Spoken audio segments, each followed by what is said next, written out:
안녕하세요. 행복씨앗입니다. 오늘도 시장을 정리하면서 하루를 마무리하는 시간을 가져볼 겁니다. 오늘 우리 시장은 코스피도 코스닥도 크게 하락 마감했습니다. 코스피는 2.29%, 그리고 코스닥은 2.16% 하락 마감했습니다.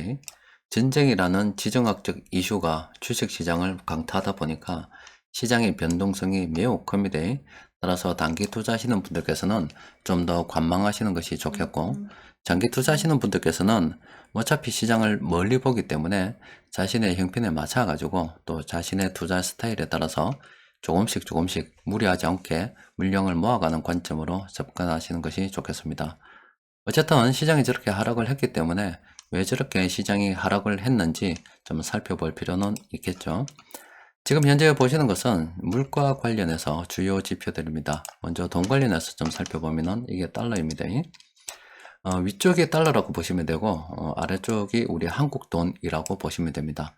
이게 최근에 이렇게 급등하고 있죠. 그게 어떤 것을 의미하냐면 전 세계에서 큰 돈 굴리는 투자자들이 지금 달러를 갖다가 가지고 있으려고 한다. 그러니까 시장이 워낙 불안하다 보니까 이거는 우리나라뿐만이 아니라 다른 나라도 마찬가지입니다.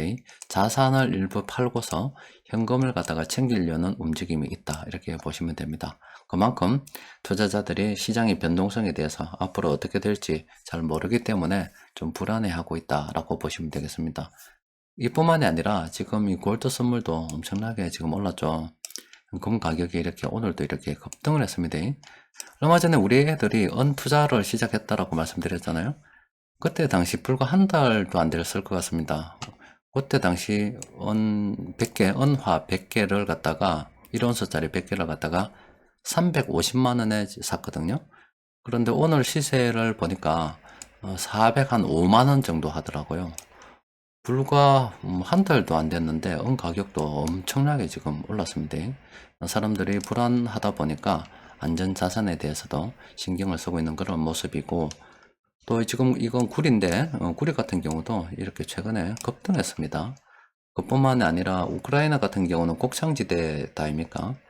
그쪽에서 지금 지정학적 위기가 발생이 되다 보니까 이 농산물 선물도 엄청나게 지금 올랐습니다. 이렇게 되면은 조만간 우리가 먹는 음식들 있잖아요. 그 가격도 곧 인상이 될 것 같습니다. 또 그뿐만이 아니라 원자재 중에서 가장 큰 비중을 차지하고 있는 이 원유 가격, 오늘은 또 이 가격이 참 시장에 많이 영향을 미친 것 같은데, 이것도 최근에 이렇게 급등을 했습니다. 특히 오늘 같은 경우는 미국에서 이제 러시아 기름 쓰지 마라, 그렇게 하려고 한다, 이런 보도가 막 생기기 막 나오고 있거든요. 그렇게 되다 보니까 원유 가격도 뭐 수급 불안에 의해서 이렇게 급등하게 됐죠. 자, 물가가 한 며칠 사이에 지금 계속 급등을 하고 있죠. 이렇게 되다 보니까 이제 사람들이 또 걱정을 하기 시작하죠. 여러분들께 최근에 이 그래프 자주 보여드렸죠. 미국의 2년물하고 10년물하고 스프레드 차이인데, 뭐 한 며칠 전부터 이때부터 계속 보여드렸다니까. 그 이후에 지금 이 스프레드가 계속 줄어들고 있습니다. 여기 아래쪽으로 가게 되면 이제 본격적으로 요런 아래쪽으로 가면은 얼마 후에 경기 침체가 왔다, 이런 경험치가 있거든요.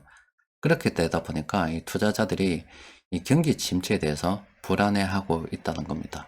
물론 여기 한 며칠 지나면 또 이거는 또 금리 인상의 속도를 늦춘다, 이런 또 호재로 작용을 할 수도 있습니다만은, 최근에 물가가 워낙 이렇게 빠른 속도로 이렇게 오르고 있기 때문에 경기 침체에 대해서 걱정하고 있고, 또 그런 모습들이 현재 우리 시장에서 일어나고 있는 일들이다라고 보시면 되겠습니다. 오늘 시장 수급을 들여다보면은 뭐 세력들이 다 팔았어요. 외국인하고 금융투자 이쪽도 팔았고요. 개인들 한 2조 천억 정도 샀습니다만은 세력들이 워낙 이렇게 많이 팔다 보니까 시장 지수가 저렇게 밀리게 됐습니다. 자, 그래도 세력들이 공통적으로 매수하고 있는 종목 참 희한하게도 있습니다. 4개 종목이 있는데 뭐 몇 개 안 되니까 이 종목은 금방 들여다 보도록 합시다. 일단 CJ 브레시웨이인데, 이 종목 같은 경우는 장기적 관점에서 충분히 접근할 만하죠. 근데 다만 단기적으로 너무 많이 급등을 했기 때문에 이 종목에 대해서 관심이 있는 사람들은 조금 기다렸다가 접근 시점에 대해서 한 번 더 고민해 보시는 게 좋겠죠. 이 부분에 대해서는 여러분들에게 제 기술적 분석 역용이라고 많이 보여드렸다 아닙니까? 이럴 때 올릴 때 사는 게 아니라 이렇게 지표가 깨지는 시기가 있어요. 이등평균선 한번 그려볼까요? 이런 식으로 이등평균선을 쭉 그려보면 여기 21선입니다. 60일선을 그려도 됩니다. 이렇게 60일선을 이렇게 쭉 그렸는데 어쨌거나 이등평균선이 단기적으로 이렇게 역배열이 되면서 이렇게 막 깨어지는 이런 시점들이 있어요. 기술적 지표가 이때 무너졌다라고 하거든요. 이럴 때 이 종목이 괜찮다면 과감하게 떨어질 때 싸게 매수할 수 있다 생각하고 들어간 게 낫지, 이렇게 막 올라갈 때는 현재 접근하는 게 아닙니다. 일단 이 종목은 어찌됐거나 관심을 가져볼 필요는 있다. 자, 게임별 같은 경우는 관심을 가지면 안 됩니다. 이런 종목은 지금 현 시점에서 어떻게 관심을 가져요? 관심을 가지면 안 됩니다. 일동제약 같은 경우도 관심 가지면 안 됩니다. 지금 이 시점에서 지금 분할 매도 중이잖아요. 매수하려고 하면 이런 거 있을 때 매수하는 거지, 지금 분할 매도 진행 중이기 때문에 지금은 접근하는 게 아니다.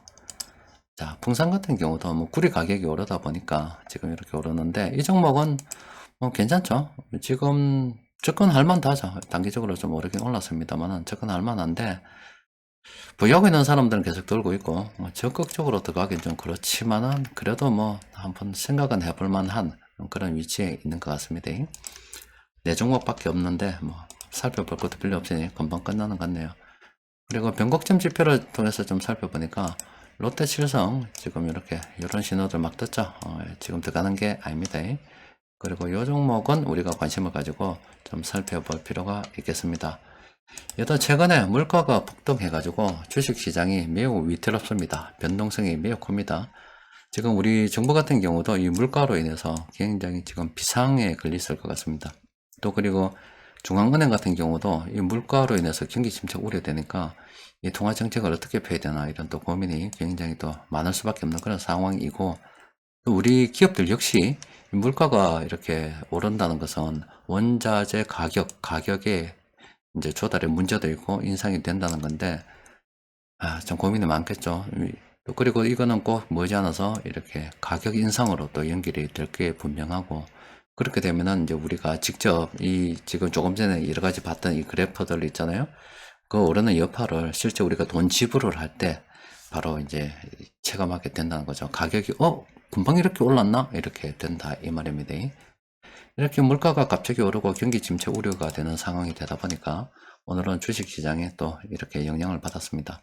지금 3월 다음 주가 되면은 미국의 FOMC 회의가 있죠. 15, 16일입니다.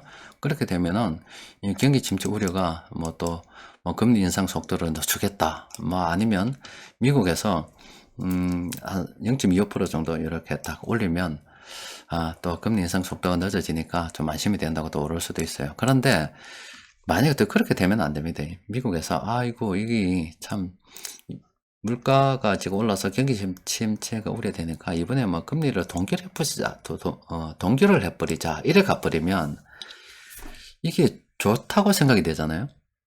물가가 이렇게 올라서 경기 침체 우려되니까 금리를 동결했네 이렇게, 그럼 금리 인상을 갖다가 뭐 다음에 하겠네 이렇게 생각할 수도 있어요. 그런데 그게 또 시장에서 어떻게 받아들여질 수가 있냐면 경기가 금리를 동결할 만큼 그 정도로 어려운가? 미국 연준에서 그 정도로 지금 경기를 심각하게 바라보는 건가? 그래서 오히려 금리 동결을 하게 되면은 그게 또 시장의 악재가 될 수가 있습니다. 그러니까 0.25% 정도 올리려면 막 깔끔하게 올려버리긴 하는데 너무 많이 올려도 그렇고 이렇게 아예 동결을 해버려도 악재가 될 수가 있어요. 그러니까 시장에 이렇게 좋지 않을 때는 뭐 하루하루 예측을 할 수가 없어요. 따라서 이 단기 투자하시는 분들께서는 좀 느긋하게 기다려 보시는 게 좋겠고, 또 그리고 장기 투자하시는 분들께서는 어차피 뭐 방법이 없잖아요. 그냥 부여하는 물량 계속 들고 있고 또 부여하는 종목들 중에서 이렇게 급락하는 종목이 있으면 또 매수해주면 되고, 또 많은 종목 부여하고 있다 그러면 오르는 종목도 있을 겁니다. 풍산처럼 구리 가격이 오르니까 오르고, 또 뭐 SOL처럼 석유 가격이 오르니까 오르고, 뭐 이런 식으로 해서 보유 종목 중에서 좀 오르는 종목들도 있거든요. 그 장기 투자하게 되면은 그런 거뭐 순환 매매하면서 그냥 쭉 평상시대로 그냥 가는 겁니다. 자, 오늘은 또 여기까지 정리하도록 합시다. 이상입니다.